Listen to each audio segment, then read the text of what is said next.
Hello friends, welcome to TrendTech Guide. Today I'll show you how to change paper size in Google Docs on Android. So if you are new to our channel, don't forget to subscribe. So let's start. First of all, you can see I'm here in my mobile phone. You can see here is Docs. Tap on this Docs. And now I'll open one document over here. Now you can see this is my document. To change paper size, on the bottom right you can find this edit icon. Tap on it and on the top you'll find these three dots. Tap on it and now go to this page setup. After that you can find this interface. Now over here you can see page size. Tap on this and you can find different bunch of options to choose with.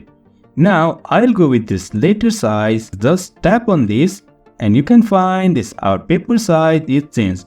So in this way we can change paper size on Google Docs. So if you find this helpful, don't forget to subscribe. Have a good time.